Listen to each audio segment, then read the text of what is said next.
Good morning, all of you.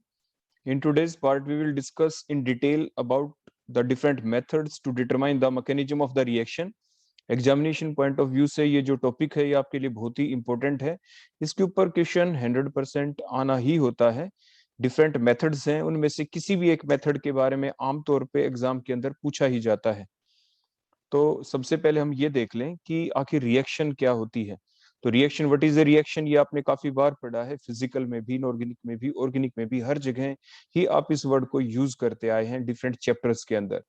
तो reaction is said to occur when the reactants get converted into products.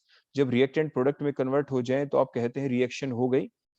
या आप ये कहते हैं कि reaction is said to occur when the old bond breaks and the new bonds formed. जैसे आप इस रिएक्शन में देखें, आपके पास ये कंपाउंड लिया आपने, एल्काइल हैलाइड्स हैं, डाई हैलाइड हैं, क्योंकि दो दो सीएल ग्रुप आपको यहाँ पे दिख रहे हैं। इसके बाद आपने क्या किया, आप जानते हैं the alkyl halide, the carbon atom acquire slight positive charge and the halogen acquire slight negative charge because CL is more electronegative than the carbon. So when we react that dialkyl halide with aqueous KOH, तो फिर क्या होगा, the OH negative will attack on the central carbon atom having the slight positive charge, और जिसकी वजह से substitution reaction होगी. OH negative here is the nucleophile. Nucleophile कहाँ पे अटैक करेगा, सेंट्रल कार्बन पे. क्यों किया अटैक, क्योंकि वहां पे स्लाइट पॉजिटिव चार्ज है.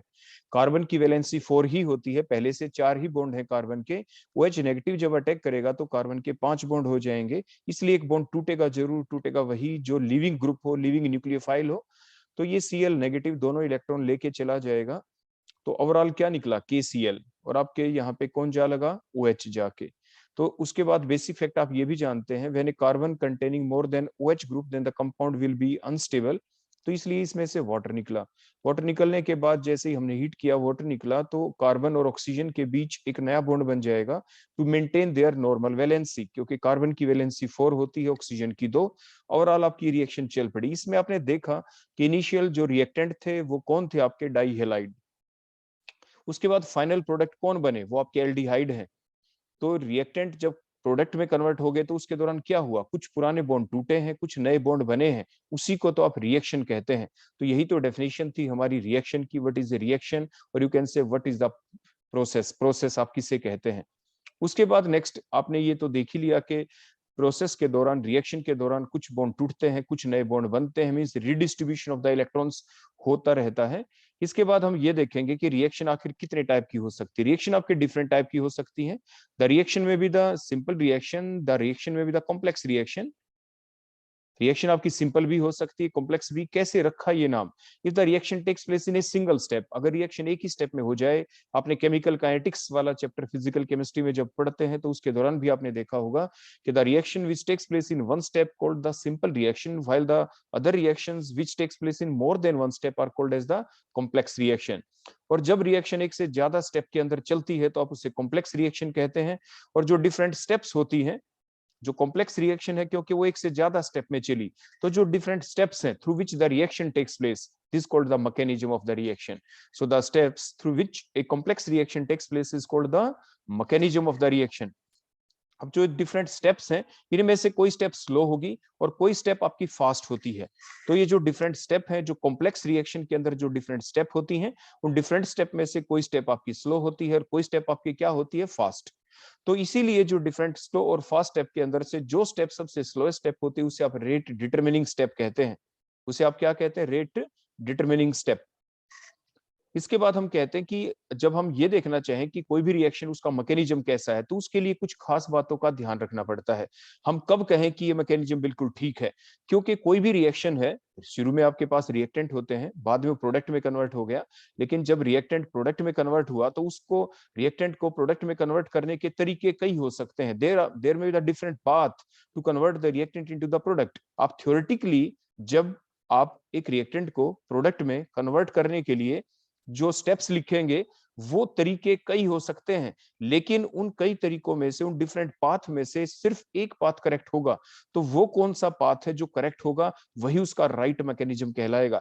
तो जो प्रोपोज्ड मैकेनिज्म होगा, कौन सा बिल्कुल ठीक होगा, वो होगा which should be energetically favourable. जो एनर्जेटिकली फेवरेबल हो, जो कि सारा, जो मान लीजिए अपने लैब में गए, लैब में हमने कोई एक्सपेरिमेंट किया, वहां पे हमारा कोई फाइनल डाटा तो पहुंचेगा ही कि इतने ग्राम हमने रिएक्टेंट लिया, प्रोडक्ट बन गया, ये इतने ग्राम हमारे प्रोडक्ट बने, प्रोडक्ट 1 बना या 2 बने, कौन कौन से बने, बीच में कोई इंटरमीडिएट भी बना या नहीं बना, उसको हम आइसोलेट कर भी पाए या नहीं कर पाए, उन सारी बातों का ध्यान रखा जाता है। मीन्स वो कहलाता है experimental data.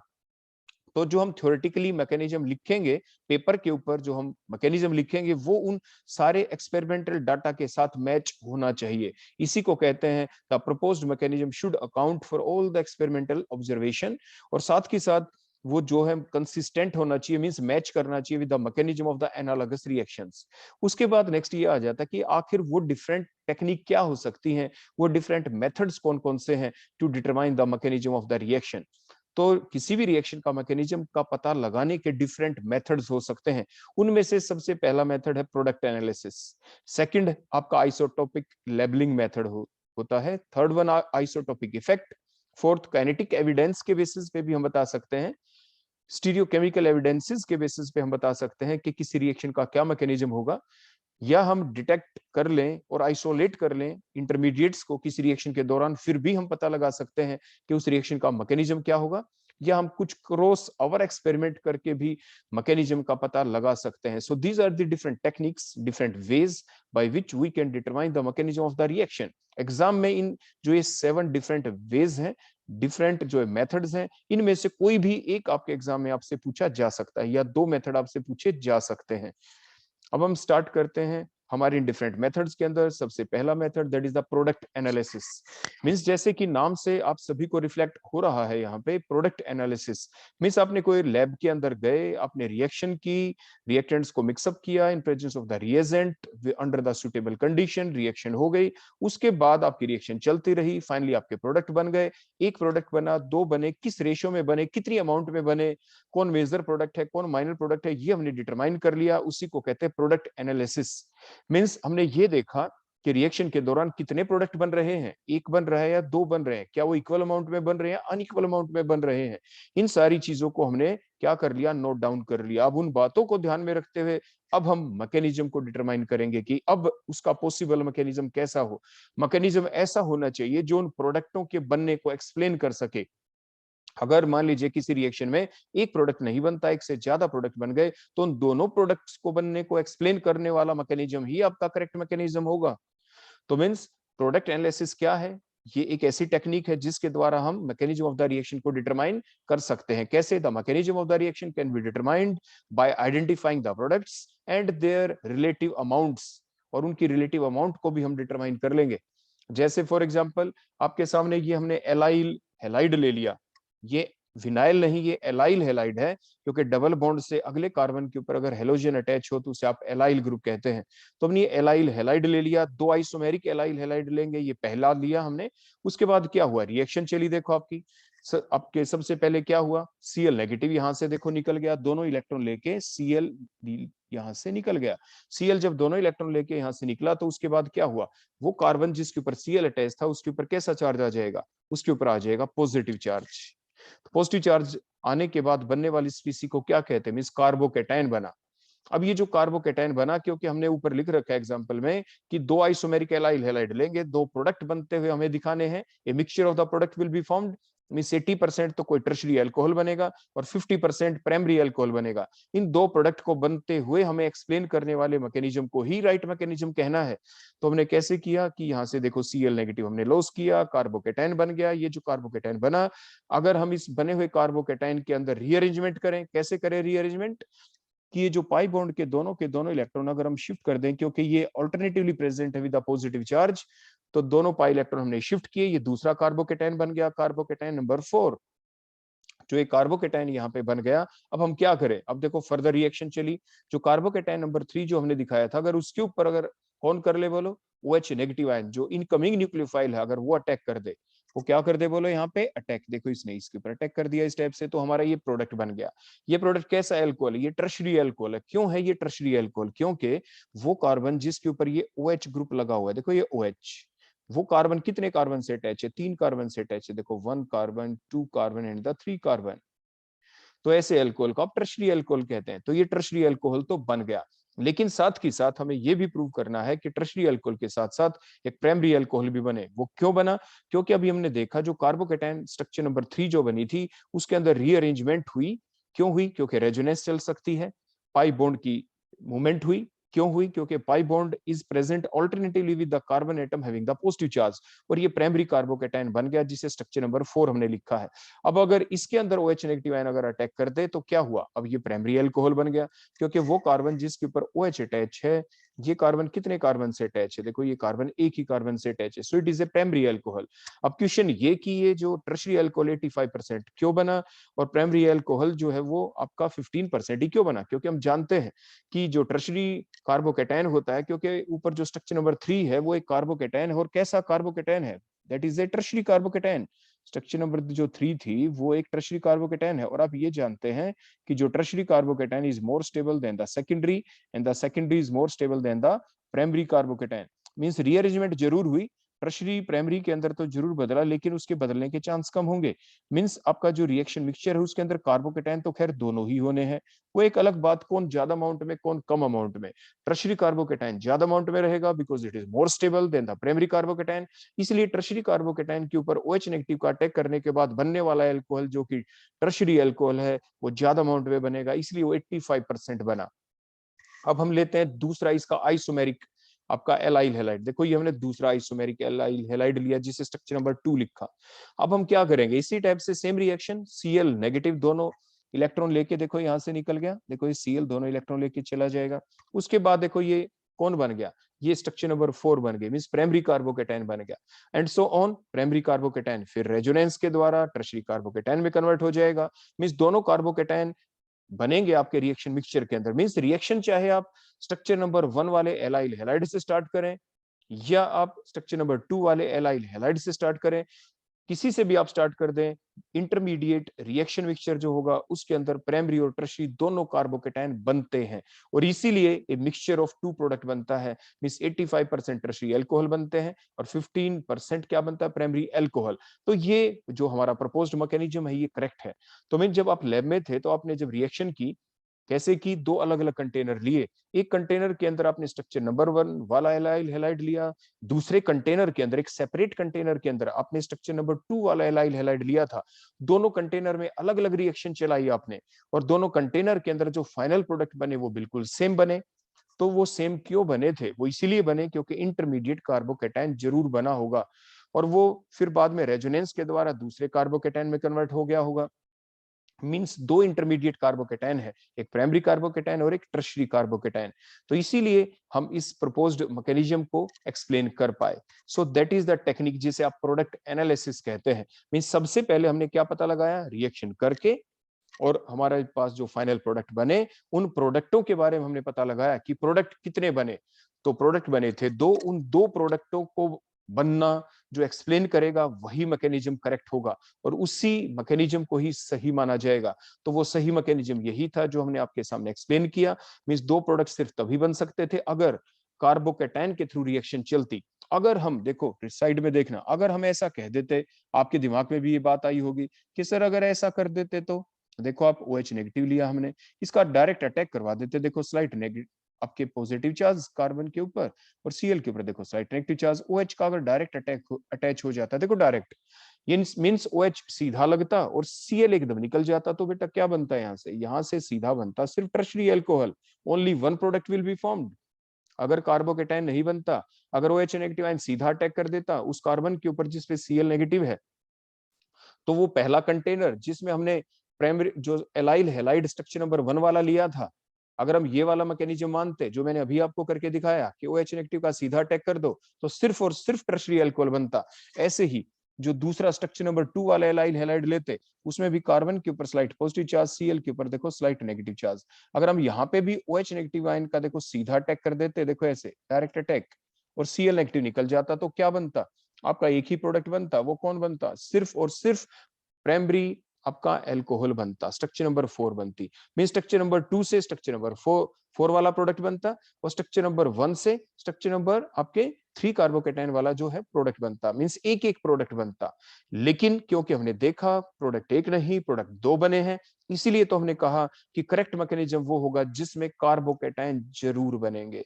So that is the technique called as the product analysis. अब हम लेते हैं कोई और एग्जांपल भी। देखो दूसरा एग्जांपल लेते हैं अब हम, कीटोक्सिम वाला। हमने क्या किया, ये ऑक्सीम्स कहलाते हैं ये कंपाउंड, जिसमें आपके कार्बन नाइट्रोजन के बीच डबल बॉन्ड हो और नाइट्रोजन के ऊपर कौन अटैच हो, आपका OH ग्रुप। हमने क्या किया, देखो हमें ये देखना है कि हमारे फाइनल जो प्रोडक्ट है वो सब्स्टिट्यूटेड एमाइड बनेंगे, उनके बनने को हम कैसे करेंगे एक्सप्लेन। तो देखो क्या हुआ इसके अंदर, एसिडिक मीडियम में रिएक्शन चलती है, मीडियम हमने एसिडिक लिया, ऑक्सीजन ने अपने लोन पेयर डोनेट किया H पॉजिटिव को, ऑक्सीजन आपका प्रोटोनेटेड हो गया, ऑक्सीजन आपका क्या हो गया, प्रोटोनेटेड। तो अब क्या होगा इसके बाद, ऑक्सीजन जब प्रोटोनेटेड हुआ इसके बाद आपके नाइट्रोजन के ऊपर जो OH ग्रुप था उसके एंटी ग्रुप, एंटी मींस उसके 180 डिग्री के ऊपर जो ग्रुप प्रेजेंट है वो कौन है, कार्बन के ऊपर। दो ग्रुप है वैसे तो कार्बन पे, एक AR ग्रुप है एराइल ग्रुप और दूसरा R एल्काइल ग्रुप है। बोलो एंटी कौन है, 180 डिग्री के ऊपर कौन है, 180 डिग्री के ऊपर जो ग्रुप है वो तो AR है, एराइल ग्रुप है। तो जो एराइल ग्रुप है इसने क्या किया, ये दोनों के दोनों इलेक्ट्रॉन लेकर, एराइल ग्रुप दोनों के दोनों इलेक्ट्रॉन लेके कहां पे अटैक करेगा, इस नाइट्रोजन के ऊपर, और नाइट्रोजन के इससे ज्यादा बॉन्ड हो जाएंगे, ऑक्सीजन जो कि प्रोटोनेटेड हो चुका है दोनों इलेक्ट्रॉन्स ले लेगा, वाटर का लॉस होगा यहाँ पे। क्या लॉस हो जाएगा बोलो, यहाँ से वाटर का लॉस, तो -H2O हुआ यहाँ से। और -H2O होने के बाद यहाँ पे मीडियम एसिडिक ही था आपका, देखो एराइल ग्रुप लग चुका है वहां पे, एंटी अटैक हुआ, ये ध्यान रखें एंटी अटैक हुआ। और उसके बाद वो कार्बन जिसके ऊपर एराइल ग्रुप था उसके ऊपर पॉजिटिव चार्ज आ गया, कार्बोकेटाइन बन चुका है। अब इसके बाद क्या होगा, अब वाटर का अटैक होगा, देखो ऑक्सीजन अपने लोन पेयर डोनेट करेगा उस कार्बन के ऊपर जिसके ऊपर पॉजिटिव चार्ज है, लेकिन ऑक्सीजन डोनेट करेगा लोन पेयर, साथ के साथ OH बॉन्ड के इलेक्ट्रॉन्स को अपनी तरफ अट्रैक्ट कर लेगा, H पॉजिटिव आयन लॉस हो जाएगा यहाँ से, देखो OH ग्रुप लग गया। अब उसके बाद टोटोमेरिज्म चलेगी। टोटोमेरिज्म कैसे कि OH बॉन्ड के दोनों इलेक्ट्रॉन्स, OH बॉन्ड के दोनों electron get shifted toward the CO, C और O के बीच में, दोनों के बीच में शिफ्ट हो जाएंगे, वहां पे डबल बॉन्ड, कार्बन के 5 बॉन्ड हो गए। अब दोनों इलेक्ट्रॉन फर्दर शिफ्ट होंगे नाइट्रोजन की तरफ, नाइट्रोजन पे नेगेटिव चार्ज, नेगेटिव पे कौन जा लगेगा, जो H वहां से निकला था।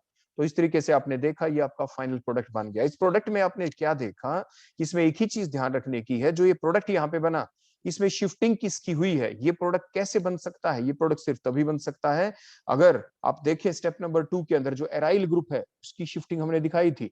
एराइल ग्रुप कौन था, जो OH ग्रुप के एंटी प्रेजेंट था, जो OH ग्रुप के 180 डिग्री के ऊपर प्रेजेंट था, उसी की शिफ्टिंग हमने दिखाई थी, तभी ये प्रोडक्ट बना।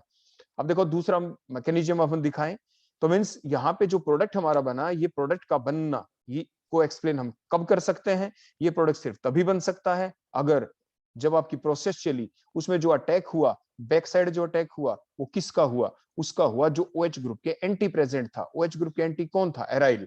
ऐसे ही हमने दूसरा रिएक्टेंट देखो लेके देखा, इसमें हमने ऐसा रिएक्टेंट ले लिया जिसमें OH ग्रुप के एंटी कौन प्रेजेंट था, R। इसको लेके जब रिएक्शन की गई लेबोरेटरी के अंदर और जो हमारा फाइनल प्रोडक्ट बना वो देखो कैसे बना। उसी टाइप से फर्स्ट स्टेप के अंदर हमने, क्योंकि एसिडिक मीडियम के अंदर रिएक्शन हुई, ऑक्सीजन ने अपने लोन पेयर डोनेट किए H पॉजिटिव के पास, ऑक्सीजन गेट प्रोटोनेटेड, ऑक्सीजन के ऊपर पॉजिटिव चार्ज। अब जो बैक साइड अटैक होगा, R ग्रुप अब एंटी पोजीशन के ऊपर प्रेजेंट है प्रोटोनेटेड ऑक्सीजन वाले ग्रुप के, इसलिए उसकी शिफ्टिंग हुई, वो दोनों इलेक्ट्रॉन लेके एल्काइलियम जो आयन है वो आ गया, उसने अटैक किया और वाटर का लॉस हो जाएगा, यहाँ से कार्बोकेटाइन दोबारा से देखो जनरेट हो जाएगा। अब फिर से वाटर का अटैक, ऑक्सीजन अपने लोन पे डोनेट किए लेकिन साथ के साथ OH बॉन्ड के इलेक्ट्रॉन को ले लेगा ताकि वो अपने आप को न्यूट्रलाइज रख सके। और फाइनल स्टेप के अंदर उसी टाइप से टोटोमेरिज्म, और जब ये टोटोमेरिज्म की जब प्रोसेस अब आपकी चली यहाँ पे, तो फिर क्या हुआ उसी टाइप से, देखो OH बॉन्ड के दोनों इलेक्ट्रॉन आगे शिफ्ट हुए, CO के बीच में डबल बॉन्ड, कार्बन के 5 बॉन्ड, CN के दोनों इलेक्ट्रॉन नाइट्रोजन के पास शिफ्ट हो गए और ये फाइनल प्रोडक्ट बन गया। ये फाइनल प्रोडक्ट कैसे बना, अगर आपके R ग्रुप की शिफ्टिंग हुई थी, क्योंकि R ग्रुप कहां पे प्रेजेंट था, Nt2OH ग्रुप। ये बैकमान रीअरेंजमेंट थी जिसके दौरान आपने क्या देखा, ऑक्सीम्स को आपने सब्स्टिट्यूटेड एमाइड में कन्वर्ट किया है। लेकिन जो फाइनल प्रोडक्ट बने हैं, दो अलग अलग कंटेनर आपने लिए, दो अलग अलग रिएक्टेंट है, ये दो रिएक्शन वाले दो रिएक्टेंट थे, दोनों के अंदर अलग अलग प्रोडक्ट बने हैं। तो दोनों के अंदर जो प्रोडक्ट फाइनल बना है, जो एक ही प्रोडक्ट बना दोनों केसेस में, वो प्रोडक्ट कब बन पाया, वो सिर्फ तभी बना अगर हम ये ही प्रोपोज्ड मैकेनिज्म लिखें, हम ये शो करें। इस प्रोपोज्ड मैकेनिज्म के अंदर क्या शो किया हमने कि OH ग्रुप के जो एंटी ग्रुप था, चाहे वो एराइल था चाहे R था, टू डिफरेंट रिएक्शंस के अंदर उसी की शिफ्टिंग हुई है। तो इस टाइप से हम बेकमान जो रिएरेंजमेंट है उसके मैकेनिज्म को एक्सप्लेन कर पाते हैं। तो इसी बेसिस पे हमने क्या कहा कि अगर हम किसी रिएक्शन के दौरान जो फाइनल प्रोडक्ट बनता है, अगर हम प्रोडक्ट को बनते हुए प्रोडक्ट को आइसोलेट कर लें, ये देख लें कि प्रोडक्ट बना कौन है। फिर हमें ऐसा मैकेनिज्म प्रपोज्ड करना है कि उस बने हुए फाइनल प्रोडक्ट के बनने को वो एक्सप्लेन कर पाए।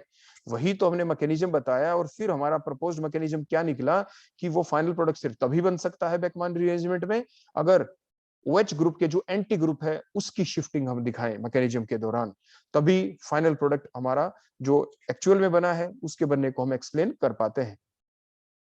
हम एक एग्जांपल और ले लेते हैं प्रोडक्ट एनालिसिस के अंदर ही।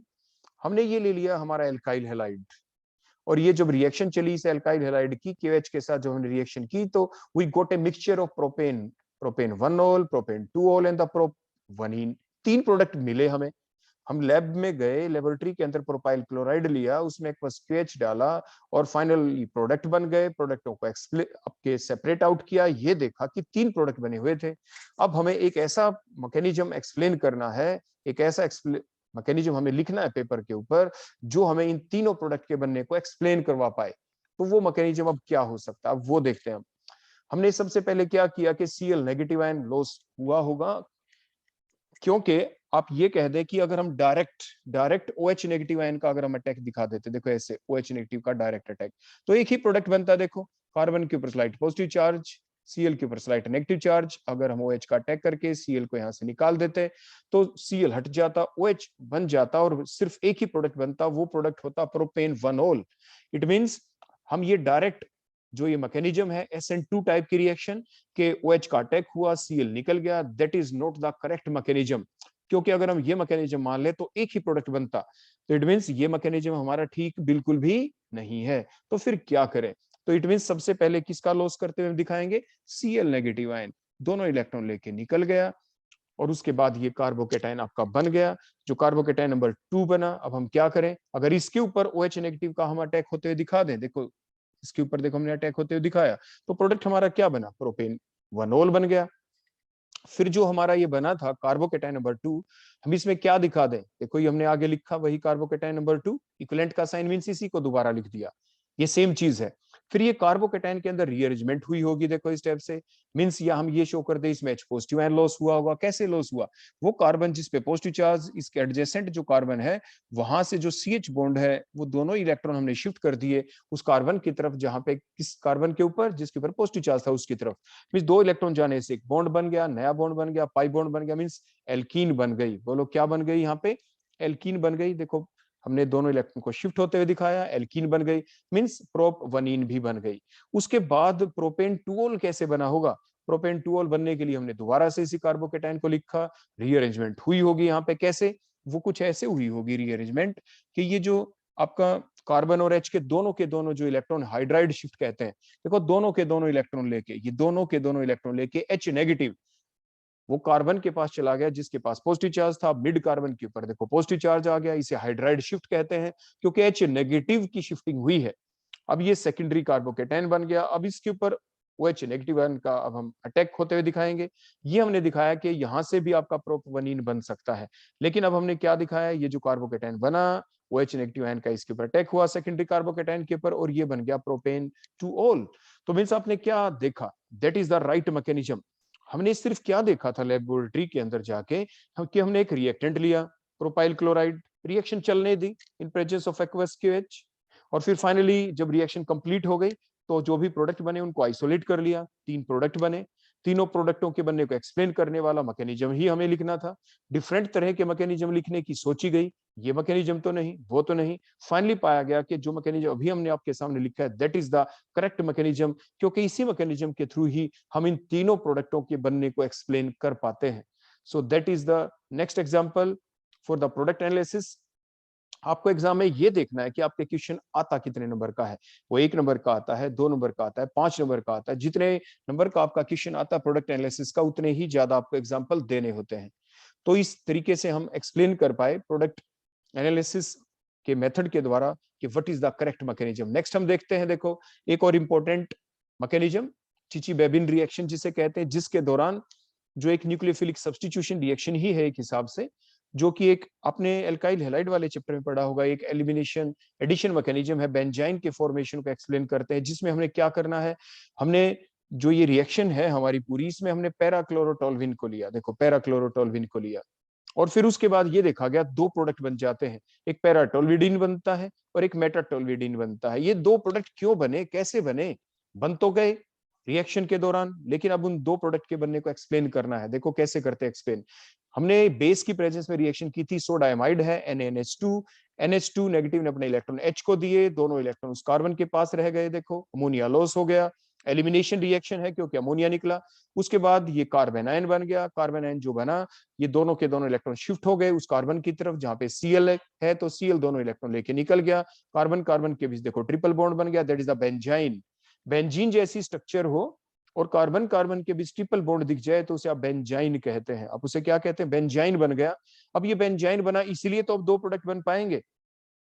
अगर हम डायरेक्ट अटैक कर देते NH2 नेगेटिव का, अगर हम देखो पहली स्टेप में NH2 नेगेटिव का डायरेक्ट अटैक कर देते, देखो इसी कार्बन के ऊपर जिसपे Cl और Cl को निकाल देते, तो एक ही प्रोडक्ट तो बनता, सिर्फ पैराटोल्विडीन बनता। बोलो क्या बनता? पैराटोल्विडीन। लेकिन हमें तो दोनों बनाने हैं, पैराटोल्विडीन भी और मेटाटोल्विडीन भी। तो कैसे करें एक्सप्लेन? जरूर बेंजाइन बना होगा। अब क्या होगा देखो नेक्स्ट स्टेप के अंदर, ये बेंजाइन हमने दो तरीके से देखो यहाँ पे लिख दिए। अब इसके बाद दोनों तरह के अटैक दिखाएंगे, देखो कैसे। नेक्स्ट स्टेप के अंदर NH2 नेगेटिव अटैक कहां पे करे? हम ये जो दो कार्बन है जिनके बीच में ट्रिपल बॉन्ड है, किसी भी एक कार्बन के ऊपर अटैक, मान लीजिए इसके ऊपर कर दे अटैक, जो मेटा है, CH3 ग्रुप के रिलेटिव में जो मेटा पोजीशन पे दोनों इलेक्ट्रॉन दूसरी साइड में शिफ्ट हो जाएंगे, कार्बन आयन बन गया। फिर लास्ट स्टेप के अंदर फिर अमोनिया आया, उसी टाइप से आपके जो कार्बन आयन बना था, जो नेगेटिव चार्ज था, उसने अमोनिया के H के ऊपर अटैक किया, NH2 नेगेटिव देखो दोबारा से लॉस हुआ, ये मेटाटोल्विडीन बन गया। या ऐसा भी तो हो सकता है, देखो दूसरा जो बेंजेन हमने लिखा, इंटरमीडिएट जो लिखा, NaNH2 में NH2 नेगेटिव ने अटैक किया, कहां पे किया? CH3 के रिस्पेक्ट में मेटा पोजीशन पे अटैक हो सकता है। क्योंकि बेंजाइन बना, कार्बन कार्बन के बीच ट्रिपल बॉन्ड है, तो अटैक करने की पॉसिबिलिटी दोनों है, तो इसलिए दोनों है तो दूसरी जगह अटैक हुआ, तो इस टाइप से फिर कार्बन आयन बना। और उसके बाद NH जो कार्बन आयन बना, कार्बन के ऊपर नेगेटिव चार्ज, उसने इलेक्ट्रॉन किसको डोनेट किया? अमोनिया के H को, NH2 नेगेटिव फिर से निकला और इस टाइप से बन गया पैराटोल्विडीन। क्या बन गया आपका? पैराटोल्विडीन। तो मीन्स आपकी सबसे पहले आपने क्या किया था लैब के अंदर, जब आपने रिएक्शन की थी पैराक्लोरोटोल्विन को लेके, NH2 डाला उसमें, और ये देखा कि फाइनली दो प्रोडक्ट बन गए थे। अब दो प्रोडक्ट को बनने को कैसे करें एक्सप्लेन? अगर हम डायरेक्ट न्यूक्लियोफिलिक सब्स्टिट्यूशन रिएक्शन लिखते, न्यूक्लियोफिलिक सब्स्टिट्यूशन रिएक्शन सिंपल, तो उसमें हम क्या करते? हम ये दिखाते ना, जैसे देखो मैंने फिर दिखा रहा हूं, NH2 नेगेटिव का सीधा अटैक कर देते, Cl के ऊपर Cl नेगेटिव निकल जाता, एक ही प्रोडक्ट बनता, दैट इज द पैराटोल्विडीन। लेकिन यहाँ पे तो दो प्रोडक्ट बने थे हमारे रिएक्शन मिक्सचर के अंदर, तो दो प्रोडक्ट का बनना हम सिर्फ एक्सप्लेन कर पाए on the basis of the formation of the intermediate benzene. जरूर बीच में बेंजाइन बना है, तभी हम उस बात को एक्सप्लेन कर पाते हैं। इस तरह से हम और भी ढेर सारे एग्जांपल ले सकते हैं। तो ये थी हमारी पहली टेक्निक टू डिटरमाइन द, बोलो किस चीज को डिटरमाइन करने के लिए? That is the method to determine the mechanism of the reaction, and that first technique is the product analysis. तो हम प्रोडक्ट एनालिसिस के बेसिस के ऊपर क्या कर सकते हैं? जो रिएक्शन थी उसके मैकेनिज्म को डिटरमाइन कर सकते हैं। किसी बच्चे को कोई डाउट तो मेरे से पूछ सकता है। That is all about the first method. जो और डिफरेंट मेथड है उनको नेक्स्ट क्लास के अंदर हम डिस्कस करेंगे। किसी भी बच्चे को कोई भी डाउट तो पूछ सकता है। Thank you.